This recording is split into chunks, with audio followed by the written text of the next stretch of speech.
हिंदू मुस्लिम भाई भाई लगातार इससे पहले बातें हो रही थी, लेकिन जब से हमारी सरकार, ये वाली सरकार सत्ता में बैठी ये है, वाली कौन सी? भाजपा वाली सरकार जब से अच्छा। सत्ता में आई है, हाँ। लगातार हिंदू मुस्लिम करने का प्रयास किया है। कहीं इनके नेता कुछ कहते हैं कि अगर हम जीतेंगे तो संविधान बदल देंगे। मसले को इस नज़रिए से देखता हूँ कि संविधान पर प्रहार है। अच्छा। कहीं न कहीं जो समानता का अधिकार है, उसको खंडित करने की कोशिश की जा रही है।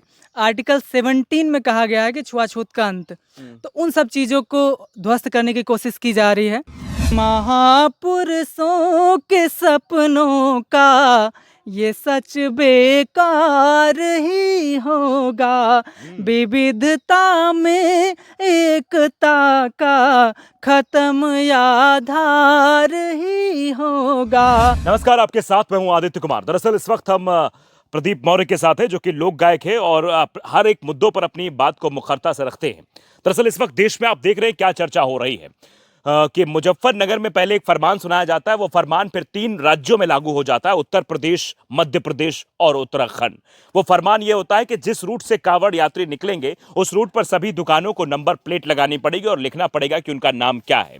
इससे कई लोगों की नौकरी भी चली गई। 4 मुसलमानों को नौकरी से निकाल दिया गया और पुलिस वालों ने दबाव बनाया और फिर उन्हें नौकरी से बाहर कर दिया गया कि तुम इस रेस्टोरेंट में काम नहीं कर सकते हो, जबकि वो शुद्ध शाकाहारी रेस्टोरेंट था। ऐसे लेकर एक छुआछूत कहीं ना कहीं बढ़ती चली जा रही है कि क्या मुसलमान का छुआ हुआ खाने से दिक्कत पैदा हो सकती है, और ये चीजें अब देश में खत्म हो रही है, लेकिन इनको बढ़ावा देने की कोशिश इनडायरेक्टली वे में की जा रही है, ऐसा बहुत सारे बुद्धिजीवी वर्ग के लोगों का मानना है। हमारे साथ प्रदीप मौर्य हैं और प्रदीप मौर्य से भी हम जानने की कोशिश करेंगे, समझने की कोशिश करेंगे, और ये उन्होंने कुछ लिखा भी है इस मसले को लेकर जो इस वक्त देश में फैल रहा है, क्योंकि सुप्रीम कोर्ट ने फिलहाल अभी इस पर रोक लगा दी है। 26 जुलाई को सुनवाई होनी, उसके बाद मसला आगे बढ़ेगा क्या होगा, लेकिन फिलहाल अभी के लिए ये जो फैसला सुनाया गया था, इस पर रोक लगा दी गई है। प्रदीप, बहुत स्वागत है आपका। बहुत बहुत धन्यवाद। देखिए, मैं इस मसले को इस नज़रिए से देखता हूँ कि संविधान पर प्रहार है। अच्छा। कहीं न कहीं जो समानता का अधिकार है, उसको खंडित करने की कोशिश की जा रही है। आर्टिकल 17 में कहा गया है कि छुआछूत का अंत, तो उन सब चीज़ों को ध्वस्त करने की कोशिश की जा रही है। तो जो ये फरमान लाया गया है, कहीं न कहीं देश की अखंडता के लिए खतरा है, देश में जो एकता है उसके लिए खतरा है, समरसता के लिए भी खतरा समरसता है। के लिए खतरा है, प्रेम मिलवर्तन जो है, उन सब चीज़ों के लिए खतरा है। तो मैंने 2 लाइन लिखी है, देखिएगा। सुनाइए। महापुरुषों के सपनों का ये सच बेकार ही होगा, विविधता में एकता का खत्म आधार ही होगा। ये निर्णय जो तुम्हारे हैं अब बिखराव कर देंगे, ये निर्णय जो तुम्हारे हैं अब बिखराव कर देंगे। खत्म संविधान में वर्णित मूल्य अधिकार ही होगा, खत्म संविधान में वर्णित मूल्य अधिकार ही होगा।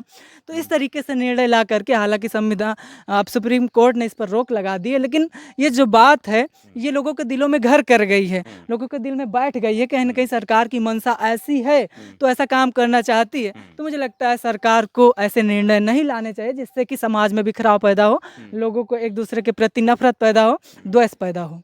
मतलब ऐसी चीजें नहीं होनी चाहिए। नहीं होनी चाहिए। और ये अभी अब हमने एक चीज़ और देखी थी, एक जस्टिस थे, उन्होंने भी ये बातें कही थी कि मैं 2 रेस्टोरेंट केरल में जाता था, वहाँ हिंदू मुसलमान दोनों के रेस्टोरेंट थे, शाकाहारी दोनों थे, लेकिन मैं मुसलमान के रेस्टोरेंट में जाता था, तो वो ये बताने की कोशिश कर रहे थे कि छुआछूत जैसी कुछ नहीं होती। एक सवाल मैं जरा पूछना चाहता हूँ प्रदीप, आपसे पूछना चाहता हूँ और देश की तमाम उन जनता से पूछना चाहता हूँ कि आखिरकार अगर मान लो, सपोज दैट, ये मैं कहूँगा नहीं, लेकिन किसी कांवड़िए की तबीयत खराब हो जाती है रास्ते में, या फिर कोई कांवड़िए का एक्सीडेंट, भगवान न करे ऐसा हो जाए, और आसपास मुसलमान का ही अस्पताल हो, मुसलमान ही डॉक्टर हो, केमिस्ट जो दवा दे रहा हो वो भी मुसलमान हो, तो क्या वहां उस कांवड़िए का इलाज नहीं कराया जाएगा? ये सवाल है कि नहीं? देखिए, लोगों ने कहा, इस पर तमाम तरीके से लोगों ने कमेंट किया कि हमारा जो डीजल पेट्रोल आता है वो भी मुस्लिम देश से आता है, तो क्या हम उसका भी बहिष्कार करें? वो भी टचअप तो होता ही है। हाँ, बिल्कुल टच हो जाता है।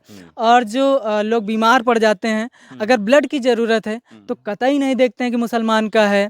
तो इन सब चीज़ों पर लोगों ने कमेंट किया, सवाल किया। उस हिसाब से मुझे लगता है कि ऐसा नहीं होना चाहिए। हिंदू मुस्लिम भाई भाई लगातार इससे पहले बातें हो रही थी, लेकिन जब से हमारी सरकार, ये वाली सरकार सत्ता में बैठी ये वाली कौन सी? भाजपा वाली सरकार जब से अच्छा। सत्ता में आई है हाँ। लगातार हिंदू मुस्लिम करने का प्रयास किया है। कहीं इनके नेता कुछ कहते हैं कि अगर हम जीतेंगे तो संविधान बदल देंगे। तो प्रदीप, लगता नहीं कि जिस जिस तरीके से ये मतलब फैसला आता है और ये सरकार ऐसे कई फैसले लेकर आती है जो बिना पूछे पछोरे आते हैं। ये मैं इसलिए कहना चाहूंगा, किसान आंदोलन आप देखिए इतना जी। बड़ा होता है, किसानों के लिए फैसला आता है, बाद में कहते हैं किसान को हम समझा नहीं पाए, फैसला वापस लेना पड़ता है। फिर आपने देखा होगा कि नया मोटर व्हीकल एक्ट आता है, उस एक्ट के बाद जब ट्रांसपोर्ट्स वाले हड़ताल पे जाते हैं तो एक दिन पेट्रोल भी मिलना बंद हो जाता है, उसके बाद भी उसे वापस लेना पड़ता है। फिर बेसिक शिक्षा विभाग में टीचरों का वो डिजिटल अटेंडेंस शुरू की जाती है, उसमें 8 से 7 लाख टीचर जो है विरोध करना शुरू कर देते हैं, उसके बाद भी 2 महीने के लिए उस पर रोक लगा दी जाती है।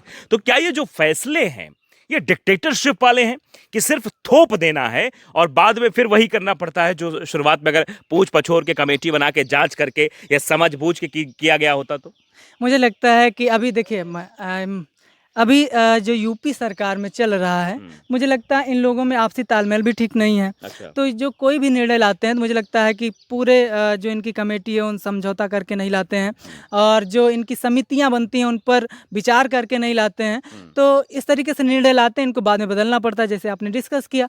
अभी मैं यूपी सरकार की बात करूँ तो केशव प्रसाद मौर्य जी अलग खींच रहे हैं, योगी आदित्यनाथ जी अलग खींच रहे हैं। केशव प्रसाद जी कह रहे हैं कि मैंने 2017 में जिस तरीके से यहाँ पर एक टीम तैयार की है, फिर बहुमत प्राप्त किया, फिर 19 में भी बढ़िया निर्णय आया, फिर 24 में जब 22 के चुनाव में मुझे आंतरिक कलह करके यानी कि अपने ही लोगों द्वारा मुझे चुनाव हराया गया ताकि मैं 22 में दावेदारी ना कर पाऊँ कि मैं भी मुख्यमंत्री बनना चाहता हूँ। हालांकि उन्होंने ऐसा कुछ नहीं कहा, लेकिन उनके समर्थक इस तरीके दबी आवाज में बात दबी निकल आवाज रही में थी। बात कर रहे हैं। अभी 2024 का जो परिणाम आया वाकई में योगी जी के लिए थोड़ा सा चैलेंजिंग है।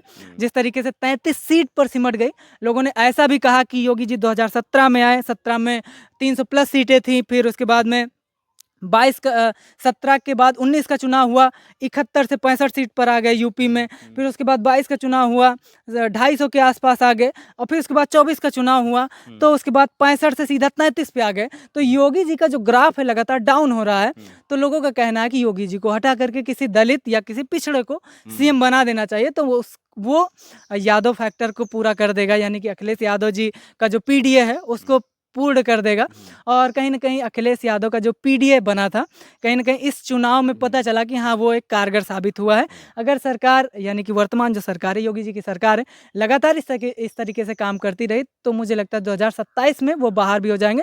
और जिस तरीके से इन्होंने योगी जी ने कहना नहीं चाहिए, लेकिन आरक्षण के मुद्दे में बात कर रहा हूँ, जिस तरीके से इन्होंने थानों पर, तहसीलों में अपने स्वजातियों पर ही कब्जा, मैं अमेठी की बात करूं, अमेठी में मैं जहां से हूं वहां पर लगातार मेरा जो थाना है वहां पर योगी जी के जात के ही लोग हमेशा कब्जा रहा है, और जो मेरी तहसील है योगी जी के जात के ही लोगों का हमेशा कब्जा रहा है। ब्यूरोक्रेसी हावी रही हाँ, है। ये इन चीज़ों पर लगातार लोगों के सवाल रहा है, और लोगों के दिलों में ये है कि जैसे दलित है, पिछड़ा है, वो अपर कास्ट से थोड़ा सा भयभीत होता है, उनको लगता है कि हम वहाँ पर जाएंगे तो सुनवाई नहीं होगी। तो इस तरीके से है। तो कहीं ना कहीं अगर पिछड़े से या दलित समाज से अगर सीएम बनाती है बीजेपी, तो कहीं ना कहीं ये डर खत्म हो जाएगा। और शायद यही चर्चा चल रही है देश में। तो फिलहाल आपने देखा कई मुद्दों पर बातचीत हमने की प्रदीप मौर्य से, उन्होंने बिल्कुल बेबाक तरीके से अपने अंदाज में बातें भी रखी और कविता के माध्यम से बताने की कोशिश की, समाज को एक आईना दिखाने की कोशिश की है। फिलहाल हम लगातार ऐसे ही बातचीत करते रहेंगे और ऐसे ही सेलिब्रिटीज से आपको मिलाते रहेंगे। नमस्कार।